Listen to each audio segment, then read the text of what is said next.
guhit ng balat sa akin. Lalagay ang ipagsapalaran sa mga at talagang pinagulan. Kaya naman check ng saga.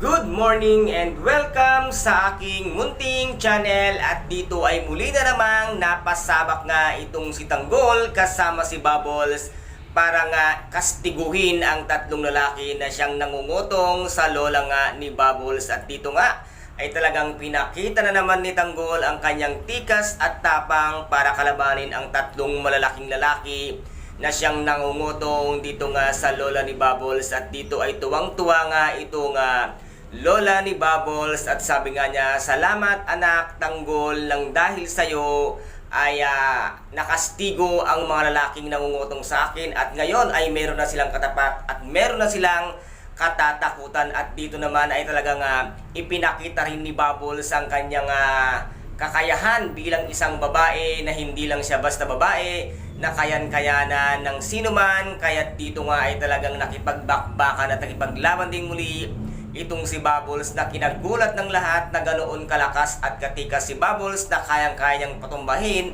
ang malalaking lalaki. At dito naman ay pumunta na nga itong si Pablo sa bahay nga nila Bubbles at laking gulat nga nito nga si Tanggol lang biglang pumunta si Pablo sa kanila at nasabi nga ni Tanggol na Bubbles wag na wag kang sasama sa kanila. Ngunit hindi nga ito pinakinggan ni Bubbles dahil nga pinagseselos na nitong si Bubbles si Tanggol na matagal lang ang lihim na iniibig ni Bubbles. Ito nga si Tanggol kung kaya't nasabi niya na siya ay sasama, hintayin lang at siya ay magbibihis, kung kaya't pinakyat nila sa taas itong si Pablo kasama ng kanyang mga kasamahan. At nasabi nga dito ni Pablo kay Tanggol na dito ka rin pala nakatira. At nasabi nga nitong si Tanggol na ano ngayon kung dito ako nakatira at biglang lumabas ng banyo itong si Bubbles na nakabalot ng tuwalya. At nagulat si Tanggol, lalong lalo na itong si Pablo na nakita ang kanyang katawan na talagang napaka-sexy. At nasabi nga dito ni Emong